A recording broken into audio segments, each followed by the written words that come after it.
Gotta give us what we need. Hey, our freedom of speech is freedom of death. We got to fight the powers that be. Fight the power. Fight the power. Fight the power. Fight the power. All right, everybody, welcome to Week 6 Vault Fantasy Football League Recap.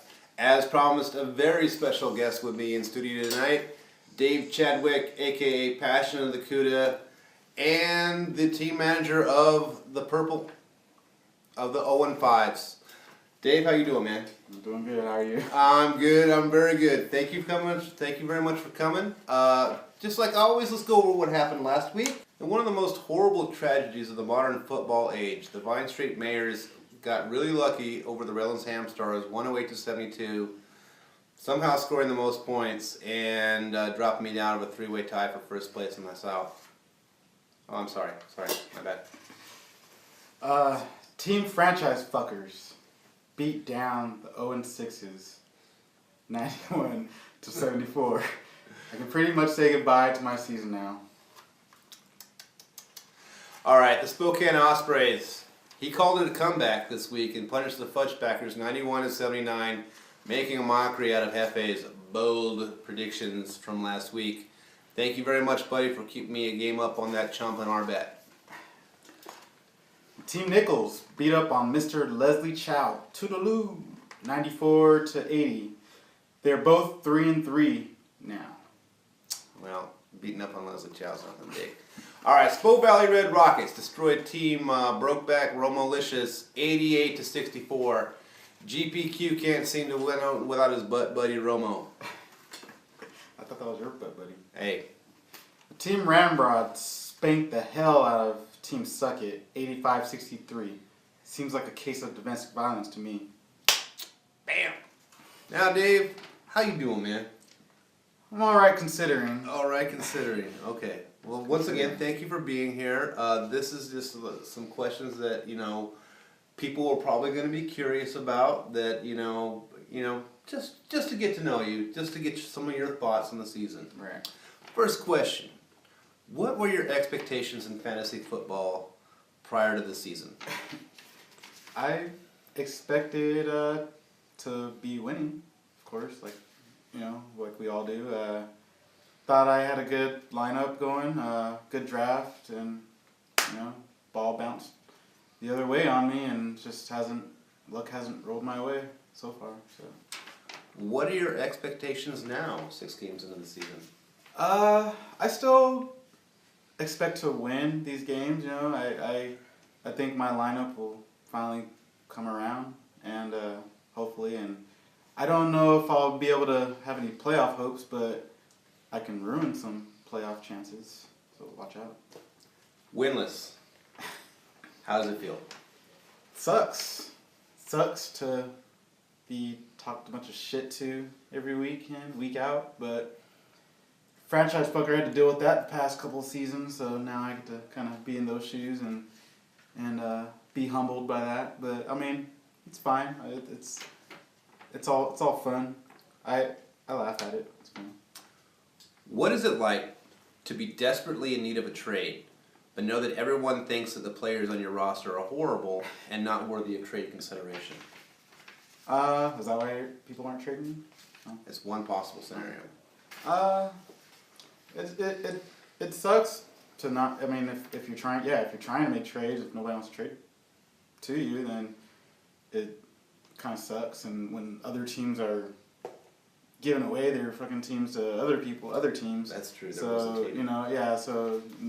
it's like I feel that my players aren't horrible enough for trade bait, but but I finally did get a trade this week, but it went completely wrong on me. So nothing's going my way this year. Are you doing well in the other leagues that you're involved in? I am. I'm 4-2 in both two of my other leagues. So. And that's like what, first place, second place? Second place in one, fourth place in another, I believe, or third maybe. I can't remember. Is it possible that our league has more skilled opposition than your other leagues? I don't know. I can't really say that. we got some good guys in those other leagues as well. It's just fantasy, man. You can't predict it. It's just. When do you think you'll finally break through and get that first W? I think I could do it this week against Team Nichols. So watch your back, Nichols. We're coming. All right, Team Nichols this week. Interesting. I'm projected to win. So. You are projected to win. That is correct. Okay, now without the help of Baby Jesus, you will probably not make the playoffs. Thus, you could become a spoiler to the more competitive teams in the league. If you had the chance of knocking out a team out of playoff contention, which team would that be? Got my eye on franchise fucker, obviously. Pretty much everyone in my division. Right. I got Okay. my eye out. You probably mostly. Because of these videos? You've been talking the most crap to me. Okay. Just on the videos and off of the videos. The name change and everything, right? And so, I got my eyes set on you for those destroying playoff hopes. Okay. Franchise fucker, Vine Street, come for all of yous. Vine Street. Ooh, all right, very good. All right. Now, everybody knows that you're one of the best DJs around. So what I thought you could do is I'm going to throw out some names, and I'd like you to pair up some songs with those names. So, Vine Street Mayors. Michael Jackson, Smooth Criminal, the way he got away with that trade, heard around the world there, just got away with murder right there. And are you okay? Are you okay? Yeah. GPQ, are you okay? Are you okay, GPQ? Wow. All right. Spokane Ospreys. Spokane Ospreys. What's that? Christian? Well, he's 2-4 now. He did get lucky. Yeah, I got lucky on another one. Probably go with like a Journey. Don't Stop Believing. Okay, good, very good. Okay, Team Franchise Fucker. I'll go with Public Enemy #1 by Public Enemy for him. Well played. Team Romalicious. GPQ? Yeah. That has to be Red Hot Chili Peppers. Give it away for that awful trade that he fucking gave his whole team away. All right. Last but not least, take your shot at me. What song would you pair up to the Riddler's Hamstars? Redlands Hamstars. I do have to say one thing about you. You're always. I think this year especially. Your mind's always been on fantasy this year. You know, making these moves and so probably another Michael Jackson song, "Working Day and Night." That's high praise. That is high praise. I like that. Okay. All right. Who would you say is the strongest team in our fantasy league? I was big on Jeremy's team for a while, Franchise Fuckers, but I don't know if he has the depth in his bench so much. But I think Vine Street's looking pretty strong. Vine Street Mayors. The running back selection he has and pretty deep bench. You have a pretty deep team too, so say between those two teams right now. All right. In the actual NFL, which do you think is the most disappointing team? Disappointing wise, I mean obviously the Jags suck balls, but the Steelers probably the most disappointing just because their expectations are just so high up. But Cowboys, I mean they're doing okay, but we're used to them blowing games and doing stuff. But Steelers, they shouldn't be so low. Also Redskins too. They're disappointing for me because winning the division last year and now they're getting punched out. Yeah, they're just. I think the Cowboys are going to punch them out this week. That's bad. Punched them out like 31-16. That was pretty sweet.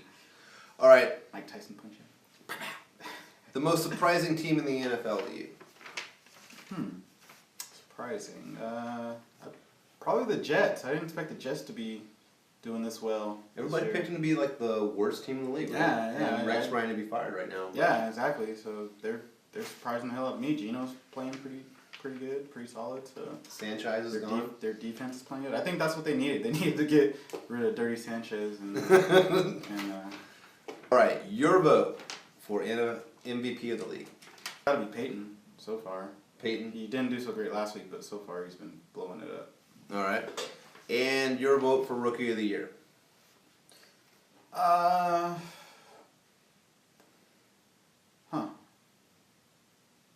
Trying to think who's rookies. Maybe Gino. Gino, Rookie of the Year. Yeah, he's doing what he's got to do for his team and getting them. A lot of picks first little bit, and then like he's kind of settled down, especially in that Atlanta game. Yeah, really good. Yeah. That's what the game that really impressed me. And he's had a lot of his veterans hurt too. Yeah. And a lot of shit talked about him. He doesn't have a lot to throw to, but he's still getting it in there. He's still making it happen. So gotta give the guy credit. Right on. All right. Now, as we all know, part of winning is believing that you're going to win. Right. All right? So I want to help you believe that you're going to win. All right? Okay. So I've developed this exercise, and I would like you to follow me on it to get you pumped up this week so that you can get a win. All right? All right. Are you ready? Yeah. Okay, it goes like this. Yes. Yes. Yes. Yes. Yes. Yes. Yes. Yes. Yes. Yes. Normally for the last segment, we have what I call bold predictions. That's where, like, if you think something's going to happen and you got the satchel to step up to the plate and call your shot, go ahead and do it. This week we're going to do something different. Dave's got some things on his chest about the league. He'd like to share them with y'all. I'm going to be sitting here making funny faces while he does. You got the floor, Mr. Chadwick. Well, a big thing about me this season is I'm 0-6 now, of course. Big donut. But everyone's asking, why are you losing? How come you haven't won any games? And there's a lot of things. I didn't start the right players in the right week. It's like a couple of guys got lucky against me and barely won. I had last week, who knew Andy Dalton was going to go off? If I had known that, I would have kept him, instead of dropping him, making a trade, and, shit happens, like that. So, who knew T.Y. was going to go off against the Seahawks? Can't predict that kind of shit. Number one defense, really. Yeah, going to go off for 150 yards, 2 TDs. Open like 7-Eleven. Yeah, man. So, it's been an epitome of a bad luck season for me. But I still hope to turn around. Amidst all the stupid shit that's happened, like people trading to other people 3 hours after they told me they were going to wait for me next week. What? Me. Yeah, that happened to me.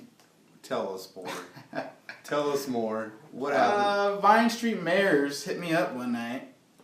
Says, I want Victor Cruz. Victor Cruz? And so we're texting back and forth, trying to make a negotiation, and I think I was playing Spokane Ospreys that week, or no, I was playing you that week, and I was like, I gotta beat James, so I think I might need Cruz this week. So, and like I couldn't really figure out what trade I wanted to make, and sort of like, he's like, okay, we'll wait till next week and see what's going on then. But later that night, I get an email. Trade with GPQ, involving the same players that I was going to trade for. Right. So, right. But luckily I didn't get fucked in the ass like GPQ did. It was a vicious trade rate. It was a vicious trade rate.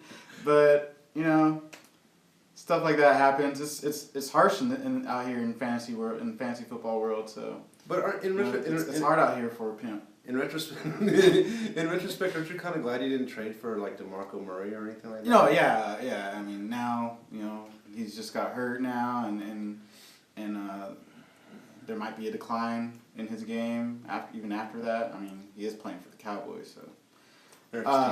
Yeah. So, I'm happy now that I didn't make the trade, but I'm just describing this kind of stuff that happens, the willing and dealing, the stealing. It's kind of a wonder that trade even got approved, right? Yeah, how did it get approved? That was just like I'm telling. that was the equivalent to the years ago the Laker trade Pau Gasol for like the Kwame Brown and all that trade. You know, that was like to that equivalent. True. I'm gonna tell you why.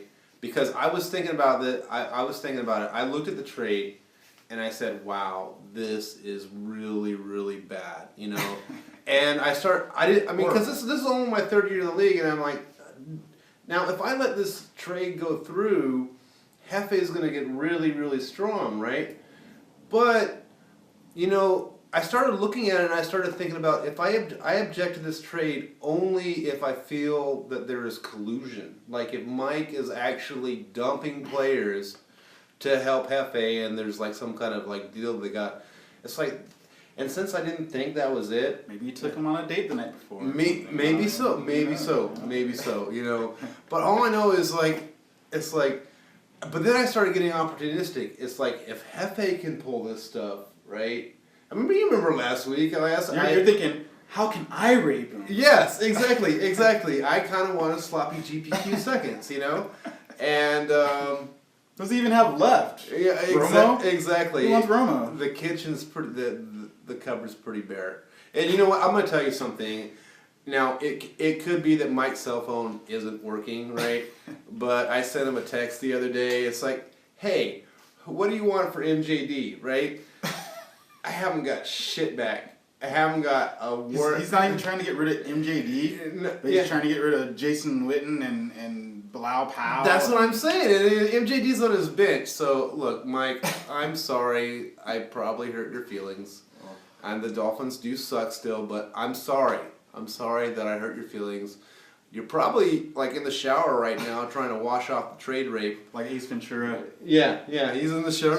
Crying. Yeah. But... come on, man. It's like... come on, man. I'm being honest, you know? It's like, what do you want for MJD? Hit me back. There it is. Love you, brother. All right, everybody. We love you. Peace out. See y'all next week. Good luck. Fight the power! Fight the power! Fight the power! Fight the power!